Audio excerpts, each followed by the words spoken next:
Bonjour mesdames et messieurs, bienvenue dans le 13h de RTI1 au sommaire de ce journal. Mamadou Touré, le ministre de la Promotion de la Jeunesse et de l'Emploi des Jeunes, a rencontré hier les leaders d'associations, les organisations et les mouvements de jeunesse de Côte d'Ivoire.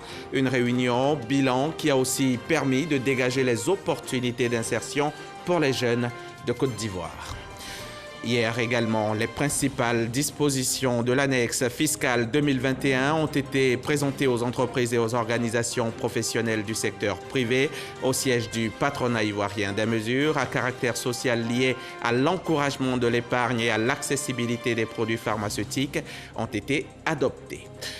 Plusieurs personnes ont été tuées dimanche dans le centre du Mali. L'état-major français admet que la force Barkhane a bien mené une opération dans la région de Douentza, mais pour l'heure, il est difficile de savoir ce qui s'est réellement produit cet après-midi-là dans cette zone reculée du Gourma malien. Nous sommes mercredi 6 janvier et tout à l'heure, là, s'est tenu le tout premier Conseil des ministres de l'année 2021.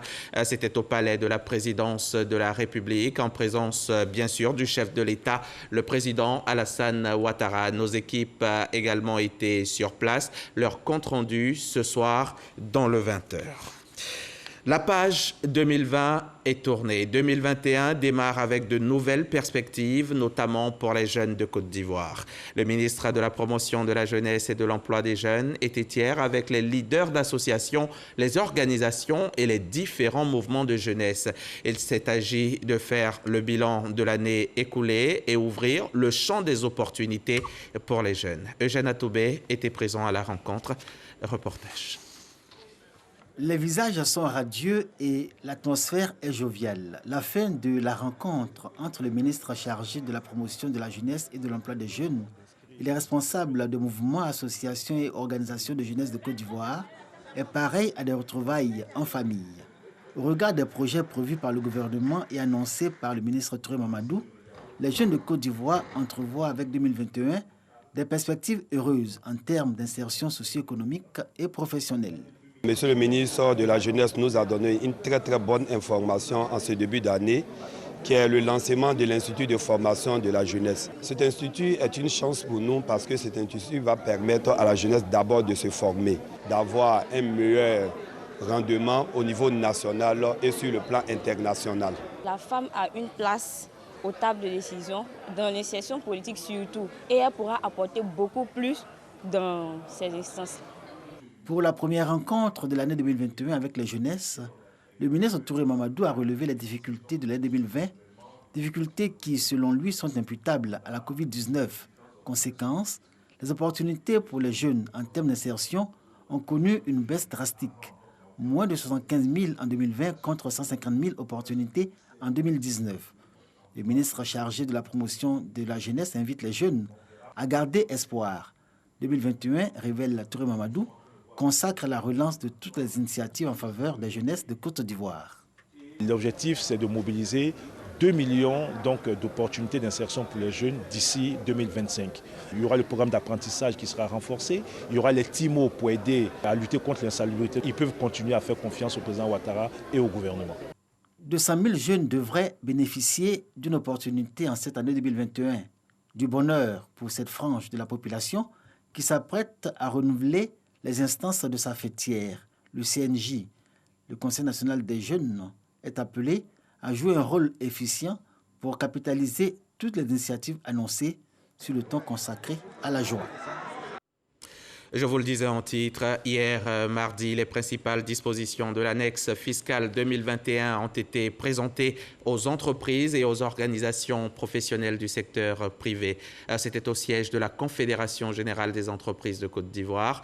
Des mesures à caractère social liées à l'encouragement de l'épargne et à l'accessibilité des produits pharmaceutiques ont également été adoptées. Les précisions de Jean-Louis Bangbo. Plusieurs nouvelles sur les 33 que comporte l'annexe fiscale 2021 ont été passées au peigne fin, des mesures qui, à la différence des derniers exercices, réduisent de façon considérable les exonérations fiscales au profit des entreprises et qui visent plutôt à augmenter les recettes fiscales de l'État. À l'analyse, l'on notera, comparé à l'année dernière, une hausse des mesures qui ont pour objectif d'augmenter les recettes fiscales de l'État.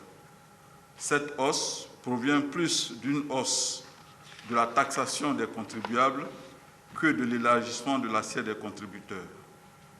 Inévitablement, la question de la pression fiscale ressurgira. L'administration fiscale entend par le renforcement de ces mesures relever le taux de pression fiscale qui demeure selon elle encore faible au regard du potentiel économique et des ambitions de performance de la Côte d'Ivoire.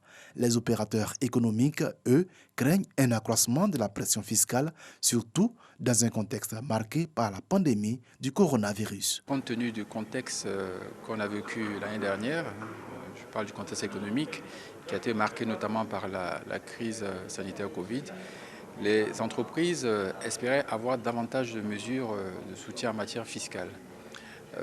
Ça n'a pas été possible. L'annexe fiscale contient tout de même des points de satisfaction, comme l'exonération de l'impôt sur le revenu des créances, des intérêts versés aux souscripteurs des contrats d'assurance vie, ou encore l'exonération du droit sur le chiffre d'affaires de la contribution des patentes des dépôts de vente de produits pharmaceutiques situés en zone rurale. Le patronat reste mobilisé dans son plaidoyer pour la mise en œuvre effective de la réforme adoptée depuis quelques années, qui devait privilégier pour nous l'élargissement de l'assiette fiscale pour éviter une pression fiscale inconsidérée sur un nombre limité d'entreprises du secteur formel. L'annexe fiscale, rappelons-le, est un document dans lequel sont consignées l'ensemble des réformes fiscales pour une année. Il résume les nouvelles taxes et nouveaux impôts pour le nouvel exercice. L'annexe fiscale 2021 entrera en vigueur le 8 janvier. Garango, Koudougou, Tenkodogo et Koupela, ce sont 4 villages de la région de la Maraoué et des villages qui ont bien une particularité. Ils sont nés entièrement d'immigration. Leur population vient exclusivement de l'ancienne Haute-Côte d'Ivoire il y a environ un siècle. Aujourd'hui, une chose est frappante dans ces localités. Le vivre ensemble y est une réalité. C'est à croire que les habitants là-bas ne vivent que pour le partage et la cohésion sociale. On va suivre Eugène Atoubé. Il nous emmène découvrir ces villages où il fait bon vivre. Dans la région de la Maraoué, on trouve des villages dont le nom renvoie à des localités bien connues au Burkina Faso, pays voisin et ami de la Côte d'Ivoire. Voici leur histoire. En 1933, des négociations ont eu lieu avec les populations autochtones de la Maraoué et les peuples de la Haute-Côte d'Ivoire pour pouvoir déplacer une grande partie de nos parents vers la Basse-Côte d'Ivoire ici et surtout dans la Maraoué. Les parents ont dit que vers les années 40, Houphouët-Boigny, qui savait qu'il devait être plus tard le président de la République de Côte d'Ivoire, il va vouloir développer l'agriculture ivoirienne. Alors il va envoyer donc des frères voltaïques en demandant précisément la terre des Yoré. Il y a eu des brassages de mariage. Pour nous, bon, aujourd'hui, on peut les prendre comme des frères. Aujourd'hui, ce sont de gros villages bien intégrés et qui vivent en harmonie avec leurs tuteurs, les Yaoulais, les Gouro, les Ayaou, autant qu'avec les autres communautés allogènes et autochtones. Ce sont Garango, Koupela, Tenkodogo, Koudougou et Ouaga, dont les habitants, dans leur majorité, sont détenteurs de la nationalité ivoirienne. Je suis née à Koupela, je suis grandi ici, je suis toujours ici. Ivoirienne 100%. On est à l'aise ici, quand on arrive au Burkina, nous traitons de diaspora. Les Ivoiriens sont arrivés. Moi, la preuve qu'une fois j'ai fait sortir ma pièce d'identité au Burkina, un policier t'a pris mes coups, mais depuis que tu es arrivé, tu n'as pas encore changé ta pièce d'identité. J'ai dit, mais je suis Ivoirien. Il a remis ma pièce immédiatement. Ces Ivoiriens burkinabés d'origine et bien intégrés sont les descendants des premiers habitants des villages nés du flux migratoire de 1933, venus de la Haute-Côte d'Ivoire. Koudougou, par exemple, localité qui voisine avec les villages Yaoulé, dont Zagouta, Yo et Alécran, est considéré comme faisant partie des villages du sud Yaoulé, et pour cause. Moussi marie les femmes Yaoulé qui ont eu des enfants, même le chef du village a pour moment de provenance de Périta. Ils font des réalisations ici, ils ont construit un beau village, et même un collège est en train d'être construit dans ce village de Koudougou. Nous les considérons comme des frères Yaoulé. Difficile pour les fils de ces villages de vivre leur double ou entre deux cultures, celle léguée par leurs parents venus de l'actuel Burkina Faso et celle de la terre qui les a vus naître, la Côte d'Ivoire. Coupé-là du Burkina, là-bas c'est la famille royale. En tant que Zougrana, quand on va là-bas, on a les 1000 problèmes. Il y a une expression en Moré, on dit Paouiou. Ça veut dire que vous êtes resté en brousse. Au fait, ça veut dire en un coup étranger. Entre Boisflé et Daloa, le village de Garango. Ici, l'intégration très réussie s'est muée en vivre ensemble. Les premiers habitants de Garango, du groupe Moussi, parlent les langues locales, le gouro, le malinké et le baoulé, au nom de l'admirable cohabitation des communautés. Et c'est avec emphase que les Yoda, famille détentrice de l'autorité traditionnelle à Garango, rappellent l'origine du peuplement de ce village. La Basse-Côte d'Ivoire, qui nous a-t-on dit, était un sous-peuplé. Donc le colonisateur a jugé bon de faire transférer une partie de ces populations-là. Et Boisflé, la région de la Maraoué, a été choisie pour créer ces villages de la colonisation par l'arrêté 2292 du 11 août 1933. Garango est créé depuis 1933.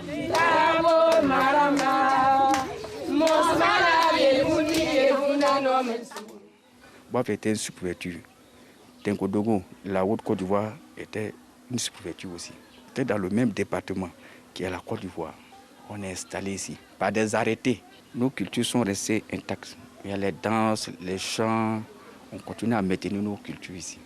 Koupela, Tenkodogo, Garango, Koudougou, Ouaga.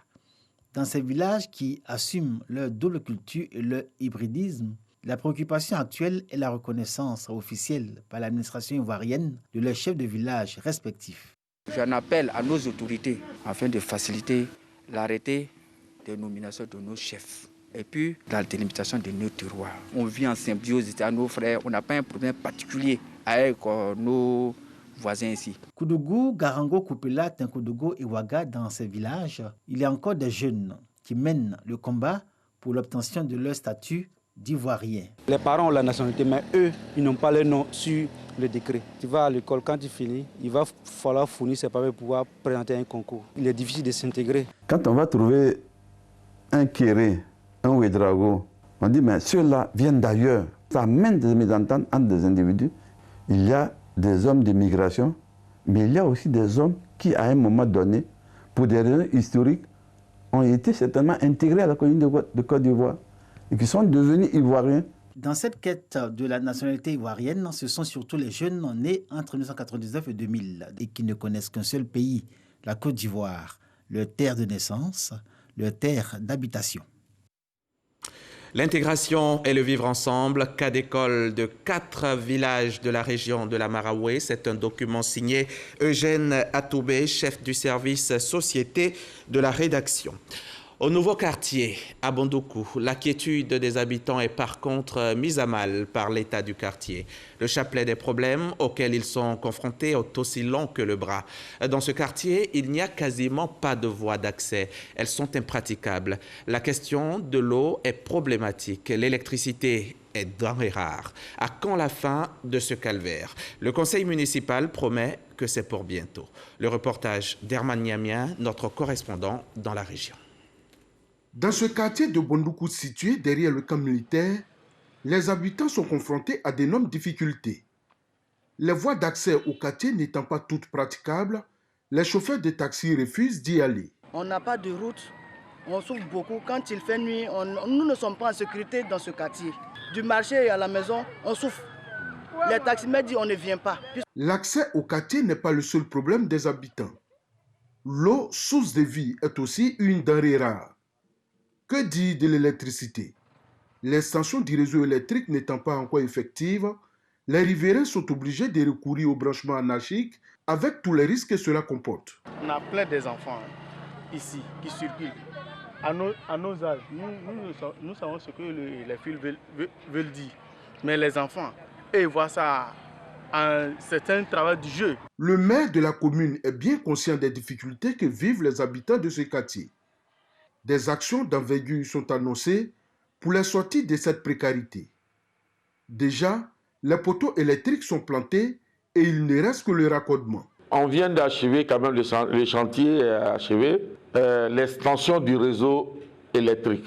On attend maintenant Côte d'Ivoire Énergie pour que la population ait la lumière un peu partout. En plus de cela, l'eau. Dans le premier trimestre de l'année 2021, je crois que Bondoukou aura de l'eau et même les villages à 15 km de la ville de Bondoukou auront de l'eau en permanence.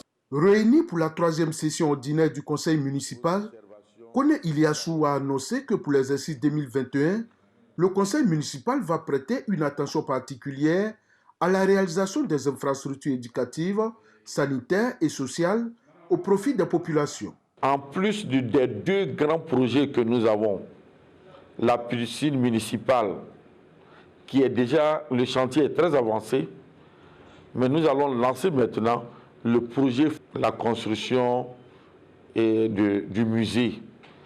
C'est une place qui va accueillir du monde. Mais en plus de ces 2 grands, nous allons construire encore 2 ou 3 écoles en 2021. Pour l'exercice 2021, le budget du conseil municipal de Bondoukou s'équilibre en recettes et en dépenses à la somme de 646 204 000 francs CFA, dont 210 481 000 francs CFA seront consacrés aux investissements. De Bondoukou, on part à Béoumi, au centre de la Côte d'Ivoire. Sur place, le ministre de la Communication et des Médias, Sidi Tiemoko Touré, par ailleurs cadre de la région, a décidé de s'impliquer dans l'éducation des élèves. Il vient d'offrir 500 tables bancs au lycée de la ville et à l'inspection de l'enseignement primaire de la localité. Le témoignage de nos confrères de RTI Boaké. Le ministre de la Communication et des Médias au lycée moderne de Béoumi. Sidi Touré est allé offrir 500 tables bancs au lycée et aux IEP de la cité des Codets.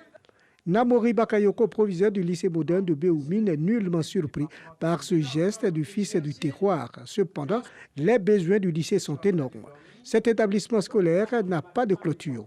Enseignants et apprenants souhaitent l'ouverture du foyer, la réhabilitation des salles décoiffées pour en faire des salles de classe afin de désengorger les classes et éviter la double vacation. Cependant, la difficulté majeure reste le manque d'enseignants. En mathématiques, de 15 professeurs, mais nous n'en avons que 9.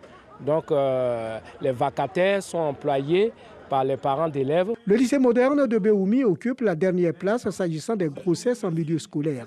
Le secrétaire général de préfecture exhorte les élèves au travail et en appelle à la responsabilité des parents. Les résultats ne sont pas bons. Ils ne sont pas bons parce que les enfants ne sont pas mis au travail. L'école, c'est d'abord une initiative personnelle. C'est d'abord l'enfant lui-même qui prend conscience de ce qu'il va devenir demain et se met au travail. Mais c'est également avec l'appui de leurs parents. Pour le ministre Sidi Touré, les cadres de Béoumi doivent se mobiliser autour de leur localité partant de l'école.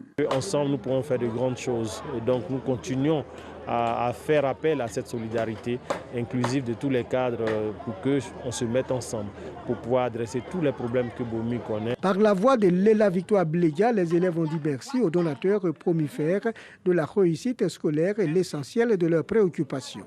Dans la soirée, un concert a été offert aux populations par le ministre Sidi Touré. Plusieurs artistes locaux et Baby Philippe ont gratifié les populations codées d'un spectacle haut en couleur. 2020, c'est donc terminé. On a tous poussé un ouf de soulagement. On était prêt à croquer 2021 à pleines dents, sauf que le coronavirus n'est pas mort avec. La prudence est toujours de mise.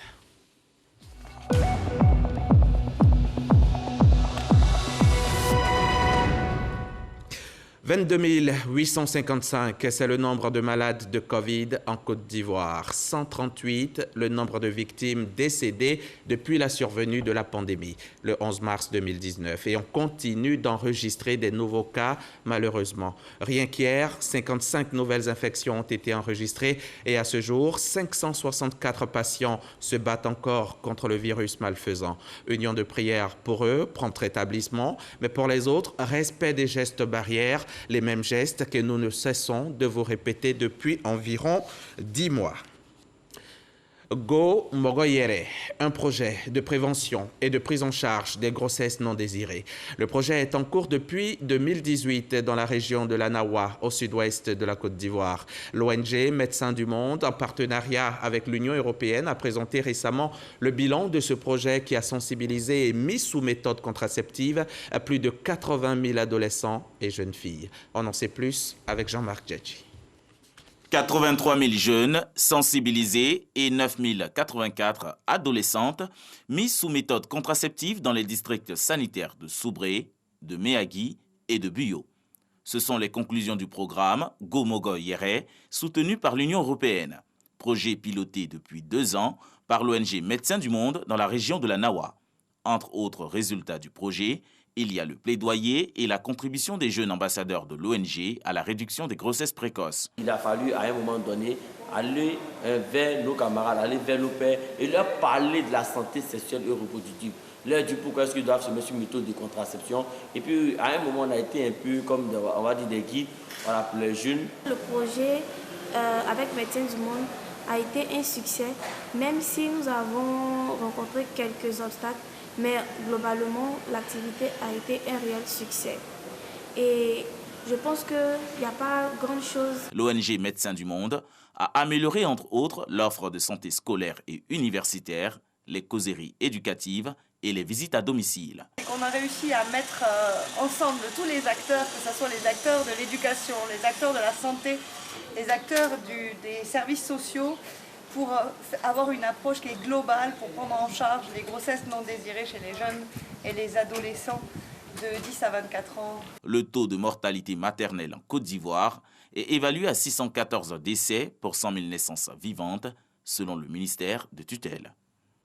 De retour ici à Abidjan, direction la commune de Cocody, où le quotidien Abidjan 24 et l'hebdomadaire Le Télégramme d'Abidjan ont été lancés officiellement samedi dernier. C'était en présence d'Albert Flindé, le ministre de l'Intégration africaine et des Ivoiriens de l'extérieur, et de notre reporter, Patricia Omouitia.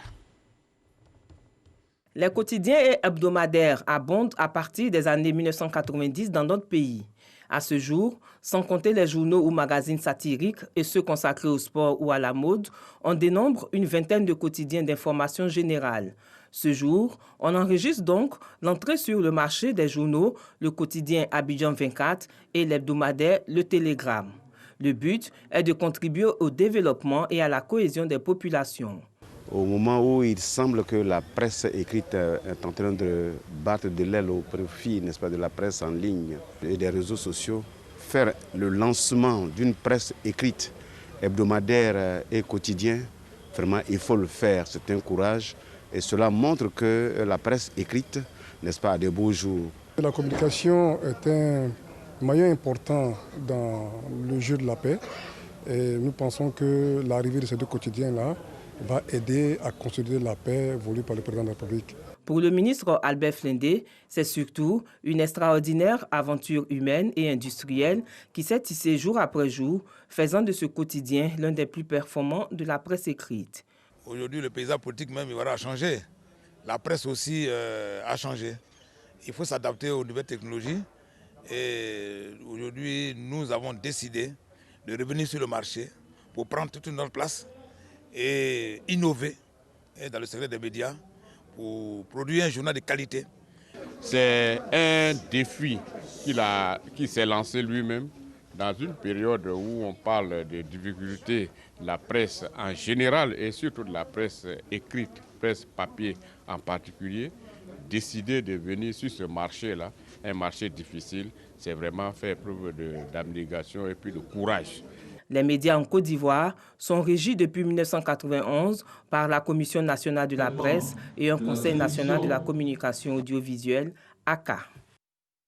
Un reportage signé Patricia Omouitia. L'ONG Soleil Levant, grande lauréate de la 10e édition de Grand Prix ASCAD. L'organisation non gouvernementale est spécialisée dans les questions de sensibilisation contre la maltraitance des enfants. Elle a remporté la compétition devant une quinzaine d'autres organisations en lice cette année pour ce Grand Prix dont le thème était « Contribution à la protection de l'enfance en danger en Côte d'Ivoire ». Le compte-rendu de Franck Quadio. Alors, le lauréat est L'ONG Soleil Levant est le Grand Prix ASCAD 2020. Cette organisation qui œuvre en faveur des droits et de la sensibilisation contre la maltraitance des enfants a été choisie pour la 10e édition de son Grand Prix par l'Académie des sciences, des arts, des cultures d'Afrique et des diasporas africaines. Nous avons eu, avec l'appui d'un partenaire, à initier une action très forte, à amener le préfet de région à prendre un arrêté interdisant les règlements à l'amiable quand il s'agit de la violence faite aux enfants. Et cela a vraiment milité puisque nous avons documenté notre approche. Le thème cette année était la contribution à la protection de l'enfance en danger en Côte d'Ivoire. Les enfants ne doivent pas être maltraités ou réduits à des sujets passifs nécessitant une protection particulière parce qu'en danger, ils doivent eux aussi être en mesure de participer à la construction de la société. Ils étaient une quinzaine d'organisations en lice retenues sur les critères de l'originalité, de l'impact et de la durabilité des travaux.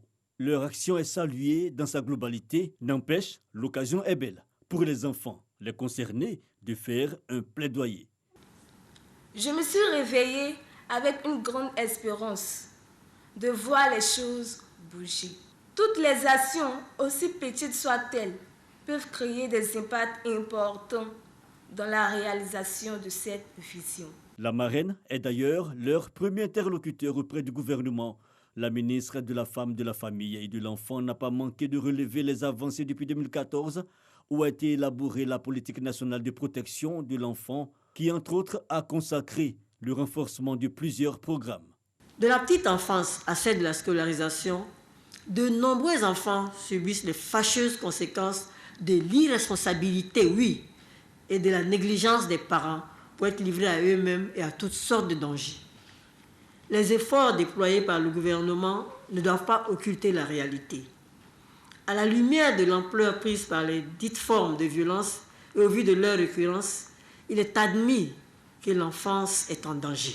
Dès lors, vous êtes fondé, en votre qualité de membre d'une institution hautement scientifique, à retenir comme centre d'intérêt de vos réflexions une thématique qui constitue une exhortation aux chercheurs afin qu'ils puissent contribuer à trouver des solutions viables à ce problème éminemment sociétal. Prévu se tenir le 23 juillet dernier, cette cérémonie d'attribution du Grand Prix ASCAD 2020 a finalement eu lieu le 30 décembre 2020. Les ONG Kavokiva, Cœur d'amour et Dignité et Droits pour les enfants ont obtenu les 2e et 1er prix d'encouragement. On va à la page religion de ce journal. On va prier pour que 2021 soit exactement comme dans nos espérances. Voilà 125 ans que l'Église catholique de Côte d'Ivoire évangélise. Les festivités marquant cet anniversaire ont démarré depuis plusieurs mois déjà et se poursuivent encore. Pendant 2 semaines, du 9 au 24 janvier prochain, le clou de cette célébration se fera dans les différents diocèses partout sur le territoire national. On en sait plus avec Grace Kando. Grand Bassam, première localité en Côte d'Ivoire, a accueilli l'Évangile grâce à la Société des missions africaines SMA. 125 ans après cette bonne nouvelle du salut, l'Église catholique fait le bilan. Plusieurs acquis, entre autres 1800 prêtres ordonnés, 15 diocèses avec environ 600 paroisses et des centaines de baptisés chaque année. Le diocèse Bassam a été chargé de préparer justement le peuple de Dieu à en faire un événement de conversion, un processus qui aboutira à une forte implication de la foi chrétienne catholique à l'œuvre de l'évangélisation, discerner et s'engager avec le Christ. Cette célébration a traversé 3 années. La première année a été consacrée aux enfants, avec pour thème foi et mission. La seconde année a été consacrée aux jeunes, avec discerner et s'engager avec le Christ. La 3e année, qui était l'année de conclusion, a été consacrée aux familles. Plusieurs activités vont meubler cette célébration, notamment un séminaire des leaders charismatiques, une journée de louanges et d'adoration et un concert d'évangélisation. Autour du thème « En marche vers 125 ans d'évangélisation de la Côte d'Ivoire » Grand Bassam apporte de la foi. Les grâces qui en découleront ne concerneront pas seulement l'Église, mais toucheront l'ensemble de la vie de la nation. Cela appelle les membres de notre Église à être présents dans le domaine du développement, de la justice et de la paix, de l'éducation, de la santé, de la communication, etc. Le 24 janvier marque la clôture solennelle de ces festivités. Pour l'occasion, une messe d'action de grâce aura lieu à la paroisse Saint-Esprit de Mokéville à Grand Bassam.